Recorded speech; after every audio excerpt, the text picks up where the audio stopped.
Welcome back to South Africa Open for Business. We're talking Meetings Africa, South Africa's premier business tourism platform that is due to take place at the end of February in Johannesburg, South Africa. Now with me are Nomasonto Ndlovu, Nyazema, and Mike Waller. Before the break, we were talking about marketing your destination and your venue. The expectations with regards Meetings Africa. It is not uncommon for somebody that has gone to last year's meeting, for example, that still hasn't inked a deal. I'm talking about the turnaround times, Nomasonto. Well, I mean, I'm glad that you're raising that point, because we often get attacked by some people saying, oh no, should I not, because, you know, the business is slow. But people who really understand business tourism, they will tell you the lead times can be anything from, you know, 2 weeks to a year to 3 years if it's an association business. So right. The lead times are very long. Yes, there's a change in trends. Some people are starting to book short in terms of short lead times, but it does take long. But we're very excited because last year we did something that was quite interesting. We tracked the leads that were generated from the show in terms of what's a potential business. And the report that we had from all our exhibitors was that last year's Meetings Africa generated leads worth 59 million rands. So even if we converted 10% of the 59 million, we're still talking a very big number. It just shows you that, you know, you need to be persistent, you need to, you know, focus on what you're doing. So if you chop and change every year, you might have a problem. So you want to keep with that formula? Keep with the formula, yes. All right. Mike, any anecdotal accounts of how Meetings Africa boosted your business? Or someone that you know for that matter? I mean, we've been attending for at least the last 7 years. Okay. And admittedly, it was very slow in the beginning. People didn't know about the show. And I think we were all responsible for that as ambassadors to make sure the message gets out, come down and come and see us. So I think it's you know, the attendance has improved dramatically, and we've certainly seen the type of buyers we want to see down here. And yes, it would be true to say that we've definitely converted some business out of buyers that we've brought down. And sometimes they might not even express an immediate interest. But you know, we had a client that we brought down here 7 years ago, repeatedly, actually 2 or 3 times, and then eventually brought us 4 large. You were about to give up on him. We were 4 large programs, literally within the space of 18 months, all traveling within 18 months. So it really we do implore suppliers to be patient and wait, because it does come. So that 18 months you're talking about, what is the worth of the business that you got out of it? Wow, probably in the region of about 20 to 25 million rand from and that's just the ground. That doesn't take into account the airfare to get here with invariably with South African Airways. So yes, it's tremendously valuable. And of course, what I should probably mention at this point is that when a client launches a program to South Africa, they launch to 20,000 or 10,000 people back home, even if only 300 or 400 qualify to come out on a program. So of course the reach is absolutely so it's almost that incentive, you know. But for Marty, for you, it's a win-win, right? At the end of the day, whether or not these people get leads or not, your venue will be used. Not really, because you know, at the end of the day, as Nomasonto said, we are still actually developing the destination. Right. We're still positioning South Africa as a business tourism destination. So all of us have actually to pitch in and actually try and market. And you know, the same story. We know. I've been to trips in 2007 and 2008. Leave my business card, and then 2011, 2012, you get an email, you get a phone call. That's the nature of our business. Are you getting the right type of support though from the city, from the region, from the province? I mean, at the end of the day, you are marketing a destination, right? Yes, we are. And I think for me, it's actually 2 factors. First of all, we've definitely had the city come on board and the province now supporting us when we do bids. Because yes, a lot of the associations, they want to know that the city is involved. But I think also one thing that we mustn't underestimate was the effect of the World Cup. We found as a destination as Johannesburg that the perception of the city, the perception of the country changed significantly with the 2010 World Cup. We last year in 2011 converted the highest number of bids ever since we opened in 2000. Right. And we really believe that the World Cup did a lot of that. We're finding now the type of conversation that I'm having with somebody who's asking us to bid or whom we have approached for a bid has changed completely. They now have confidence in South Africa as a destination, and that is the first important thing you have to I'm sure that makes Noma's work much easier. You know what I'm saying. So those people that have not signed up for Meetings Africa 2012, how do we get in on this? Because clearly they're missing out on the chance of a lifetime. And you're right. They have to go to the website. They have to register. They have to come and have a look. And what we want to also mention is that what the Meetings Africa as a show, what it does, not only does it promote South Africa It's the rest of the region. Okay. Because our market share globally is still 3%. That is still tiny. So as Africa, we need to grow the size of the pie. 3%? Wow, that's very paltry, hey? It is. Very much so. But we have these buyers, and I'm sure Mike and Mati can come in, that actually look at as Africa as one little homogeneous place. They say we come to South Africa, but we want to go to the Victoria Falls, we want to get a bit of game in Botswana and so on and so forth. How do we then cater for that person? Well, we are very delighted that what we've done, we've opened up Meetings Africa and we've invited our brothers from around, the region. So Kenya is coming on board. Right. Some SADC products are also coming. Mozambique, they're quite involved because we're saying this is a place that people say, it's my first time to be coming to Africa. I want to have a program that will give me that African experience. So South Africa is just part.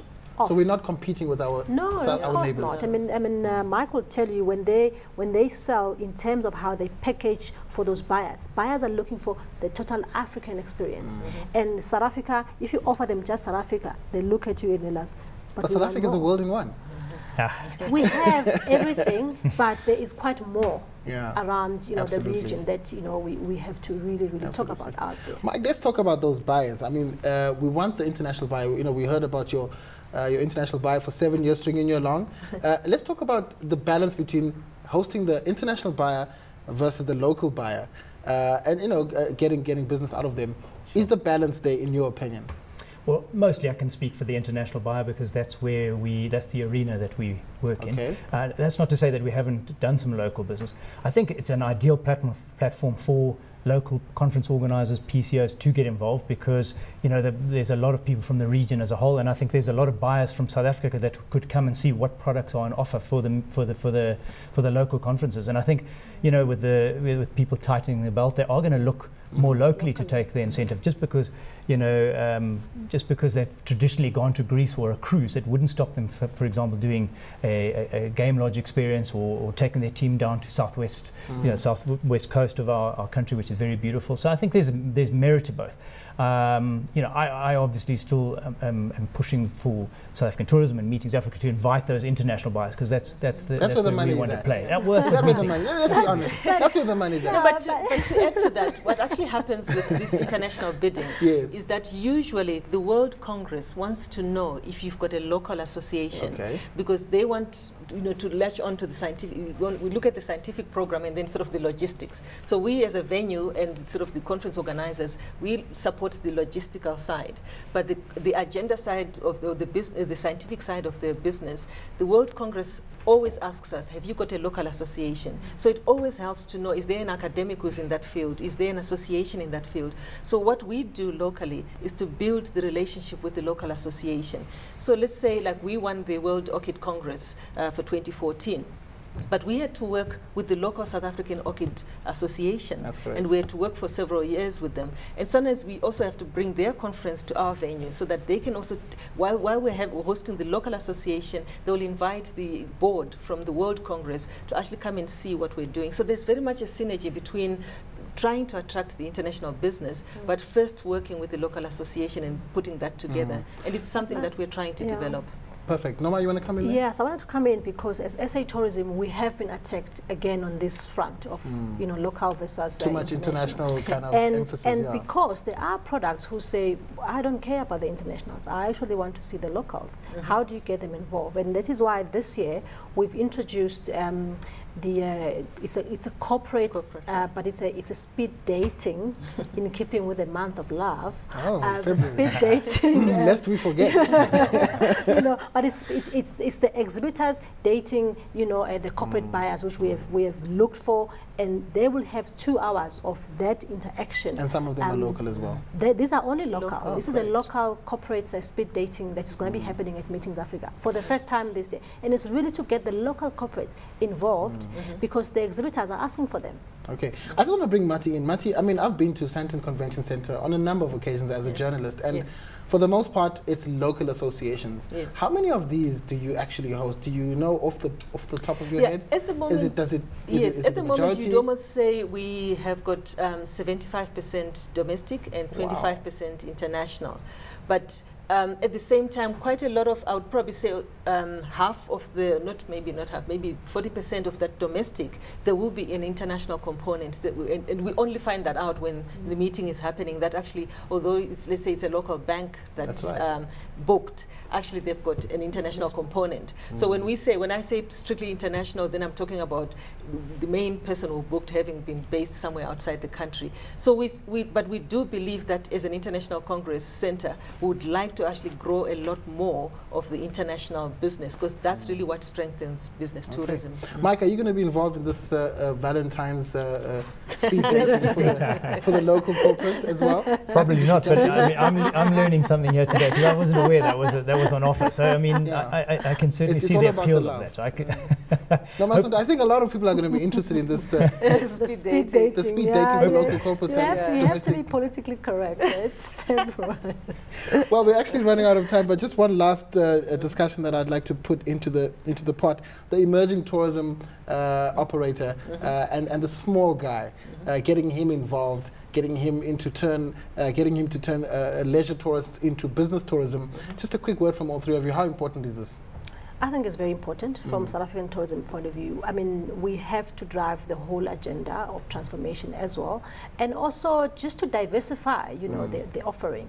But can they play in that level though? At that level, I think yes and no. I mean, if you're talking 20,000 people, 10,000 coming to Sandton Convention Centre, maybe they're going to need a lot of help. Okay. But in terms of the smaller incentives, smaller groups, I think yes, definitely.